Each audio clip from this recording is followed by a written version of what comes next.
আমরা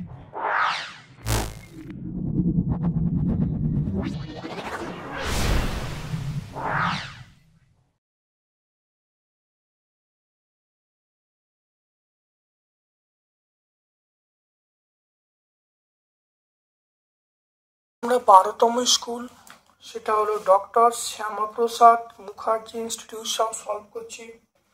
ভিডিওটা প্রথম থেকে শেষ পর্যন্ত দেখো, অত্যন্ত কার্যকারী ভিডিও, খুব ভালো করে দেখো।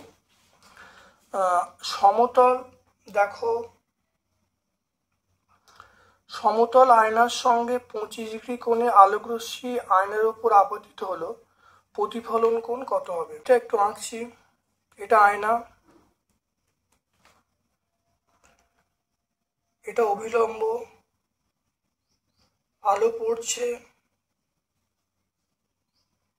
কত ডিগ্রি কোণে পড়লো? এটা 65 ডিগ্রি কোণে পড়লো। আয়নার সঙ্গে 25 ডিগ্রি কোণে আলো পড়ছে, তো এটা 25 ডিগ্রি। তাহলে এই কোণটা কত? এই কোণটা তাহলে 25 ডিগ্রি, এই কোণটা 65 ডিগ্রি হবে, এই কোণটা 65 ডিগ্রি, আর প্রতিফলিত হবে কত? 65 ডিগ্রি। তাহলে এটা 25, এটা হলো 65, তাহলে আপাতন কোণ 65 ডিগ্রি, তাহলে প্রতিফলন কোণ কত হবে? 65 ডিগ্রি হবে। তা আমরা কত বলবো? অপশন ডি বলবো।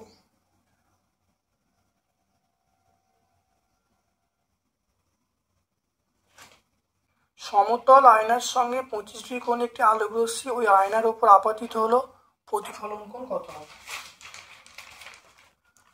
দেখে নাও, আপাতন কোণ 25 ডিগ্রি, তাহলে সমতল দর্পণের সঙ্গে 25 কোণ করছে, টোটালটা 90 ডিগ্রি। তাহলে আপাতন কোণ 90 ডিগ্রি মাইনাস 25 ডিগ্রি মানে 65 ডিগ্রি। আপাতন কোণ যদি 65 ডিগ্রি হয়, তাহলে প্রতিফলন কোণ কত হবে? সেটা 65। তাহলে আপাতন কোণও 65 ডিগ্রি আর প্রতিফলন কোণও 65 ডিগ্রি। আলোর প্রতিফলন, রামধনু সৃষ্টির কারণ আমরা বলবো আলোর বিচ্ছুরণ। রামধনু সৃষ্টির কারণ আমরা বলবো আলোর বিচ্ছুরণ। চুম্বকত্বের নিশ্চিত প্রমাণ, এটা শুধুমাত্র বিকর্ষণ ধর্ম। একটি দণ্ডচুম্বককে 3টি টুকরোয় ভাগ করা হলো, একটি দণ্ডচুম্বককে 3টি টুকরো করা হলো, তাহলে 3টে টুকরোই চুম্বক থাকবে। রাসায়নিক শক্তি তড়িৎ শক্তিতে রূপান্তরিত হয়, সেটা ব্যাটারি বলবো। তারপর দেখো, সুচিত্র ক্যামেরায় 2 দাগের প্রশ্ন, সুচিত্র ক্যামেরায় গঠিত হয় প্রতিকৃতি, প্রতিবিম্ব নয়, প্রতিকৃতি। একটি রশ্মি জল থেকে কাঁচে প্রতিষ্ঠিত হলো, তাহলে জল থেকে কাঁচে প্রবেশ করলো, তাই লঘুতে ঘনতে প্রবেশ করতে অবিলম্বের দিকে চলে আসবে। পেজ নাম্বার 31 আমরা বলবো, টেক্সট বই 31 পেজে পাবো। প্রিজম দ্বারা সাদা বর্ণ বিচ্ছুরণের মধ্যম বর্ণ কোনটি? দেখে না, মধ্যম বর্ণ সবুজ, দেখতে পাচ্ছ, মধ্যম বর্ণ সবুজ। আমরা কি বলবো? এটা মধ্যম বর্ণ হলো সবুজ। এলইডির পুরো অর্থ হলো লাইট এমিটিং ডায়োড।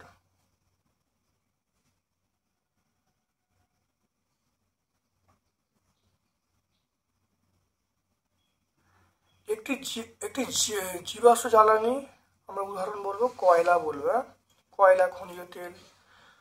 তড়িৎচুম্বককে মেরুশক্তি বাড়ানোর 2টি উপায়। এখানেও তড়িৎ প্রবাহমাত্রা বৃদ্ধি করলে 2 নম্বর পাক সংখ্যা বৃদ্ধি করলে, 3 নম্বর পয়েন্ট দেখো, চুম্বক পদার্থ উপাদান পরিবর্তন ঘটালে।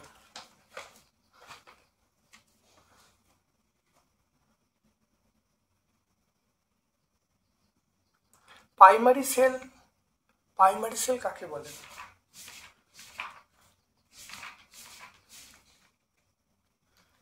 প্রাইমারি সেল টর্চের ভিতরে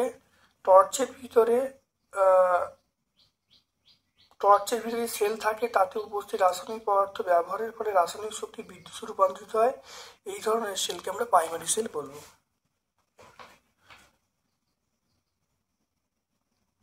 এর আগেরটাও 668, তড়িৎচুম্বক মেরুশক্তি বাড়ানোর উপায় 6, এটা S 668, এটা 681। তারপর দেখো, ফিউজ তার কি? এর প্রয়োজনীয়তা লিখতে বলছে। এখানে পেয়ে যাবো, অনেকবার হয়েছে ফিউজ তার কি এবং প্রয়োজনীয়তা, টেক্সট বই 61 পেজে পেয়ে যাবো।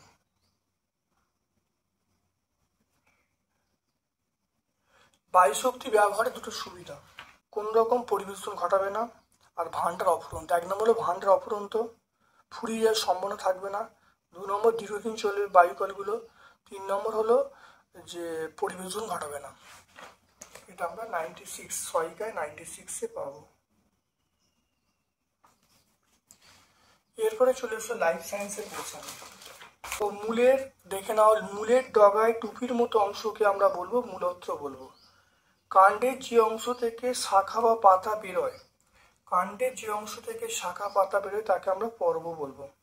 রূপান্তরিত অর্ধবায়বীয় কাণ্ড, রূপান্তরিত অর্ধবায়বীয় কাণ্ড আমরা বলবো কচুরিপানা বলবো। কচুরিপানা। ফুলের যে অংশটি ফলে পরিণত হয় সেটা আমরা ডিম্বাশয় বলবো। তারপর দেখো গাঢ় নুন জল হলো লোহিত কণিকার সাপেক্ষে এটা হাইপাটনিক, হাইপাটনিক। অঙ্কুরোদ্গমের জন্য আবশ্যিক হলো আমরা কি বলবো অক্সিজেন, অক্সিজেন আবশ্যিক। তারপর দেখো 2-এর দাগের প্রশ্ন ছিল ড্যাশ পত্র বৃন্তকে কাণ্ডের পর্বের সঙ্গে যুক্ত করে, এটা পত্র মূল। আমরা বলবো এটা আমরা বলবো পত্র মূল। একটি একক পত্রের উদাহরণ, একক পত্রের উদাহরণ আমরা বলবো আম বলবো, একক পত্র আমরা আম বলবো। তাহলে আমের কটা বীজপত্র? আমের 2টি বীজপত্র থাকে, আমের 2টি। সেপটিক ট্যাঙ্কে যে বিষাক্ত গ্যাস সেটা হাইড্রোজেন সালফাইড H2S থাকে। ফুলের পরাগরেণু যখন একই ফুলে অন্য উদ্ভিদে গর্ভমুণ্ডে পড়ে তখন তাকে আমরা বলবো, ফুলের পরাগরেণু যখন একই রকম অন্য উদ্ভিদে পড়বে অন্য ইতর পরাগযোগ, এটার নাম হলো ইতর পরাগযোগ।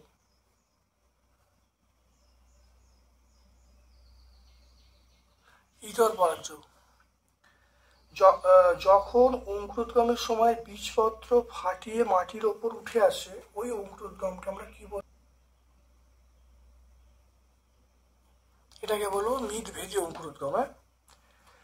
সত্য মিথ্যা বলতে বলছি, দেখে নাও।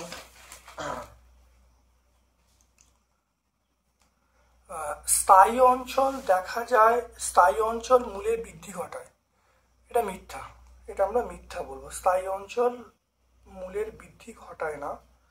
তারপর দেখো গাছের পাতা প্রসারিত চ্যাপ্টা অংশটা হলো পত্রবিন্দু, চ্যাপ্টা অংশটা এটা পত্র ফলক বলা হয়, এটাও মিথ্যা। কেয়া গাছে ঠেসমূল দেখা যায়, কেয়া গাছ দেখা যায়, এটা আমরা সত্য বলবো। সব সম্পূর্ণ ফুলই উভলিঙ্গ হয়, এটা মিথ্যা, মিথ্যা। অভিস্রাবণে কেবলমাত্র দ্রাবকের অণু চলাচল করতে পারে, অভিস্রাবণে কেবল দ্রাবক অণু চলাচল করতে পারে, এটা সত্য। অভিস্রাবণে কিন্তু দ্রাবক অণু চলাচল করতে পারে, দ্রাবেরটা করতে পারে না।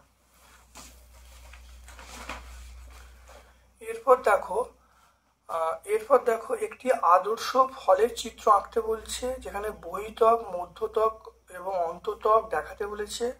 একটি যৌগিক ফলের উদাহরণ দিতে বলেছে।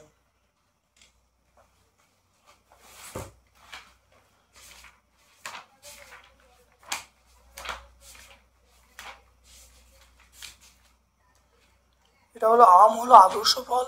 এখানে আদর্শ ফলের চিত্র অঙ্কন করে চিহ্নিত করবে। সহায়িকা আমরা 280 পেজে পাবো। একটি যৌগিক ফলের উদাহরণ,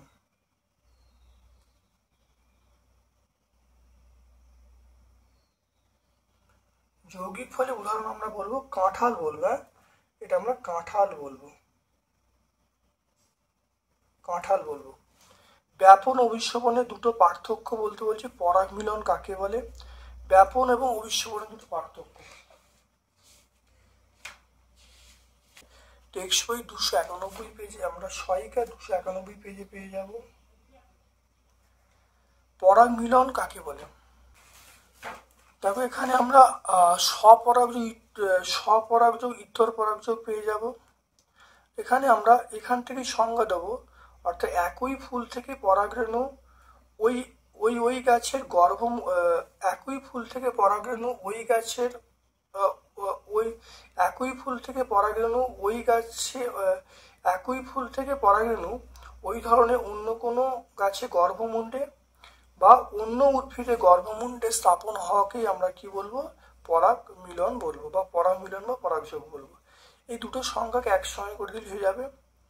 অর্থাৎ দেখো, একটি ফুলে পরাগরেণু এবং সেই ফুলের গর্ভমুণ্ডে বা অন্য গাছের অন্য ফুলে গর্ভমুণ্ডে স্থানান্তরিত, তখন তাকে বলবো পরাগ মিলন বলবো। এটা আমরা টেক্সট বই 210-এ পেয়ে যাব। এটা টেক্সট বই 210-এ পেয়ে যাব। স্থানিক মূল অস্থানিক মূলের পার্থক্য বলতে হচ্ছে।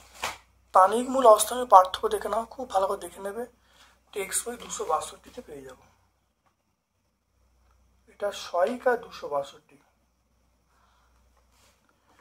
শিরাবিন্যাস কাকে বলে? শিরাবিন্যাস কাকে বলে? জালিকাকার শিরাবিন্যাস দেখা যায় একটি উদ্ভিদের নাম।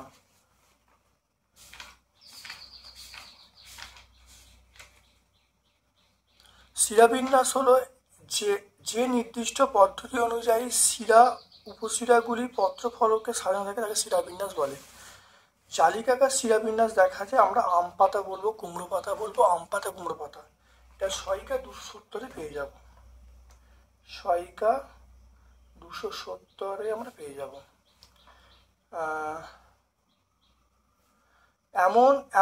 সম্পূর্ণ ফুল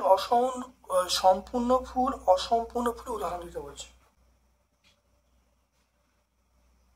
এখানে সম্পূর্ণ ফুল আমরা বলবো জবা বলবো, অসম্পূর্ণ ফুল আমরা কুমড়ো বলবো। তাহলে সম্পূর্ণ ফুল আমরা জবা বলছি, অসম্পূর্ণ ফুল এটা হবে কুমড়ো। তাহলে আমরা 12তম স্কুলটা সম্পূর্ণ শেষ করলাম। ভিডিওটা দেখো প্রথম থেকে শেষ পর্যন্ত, অত্যন্ত কার্যকারী ভিডিও। আশা করি এই ভিডিও থেকে তোমরা উপকৃত।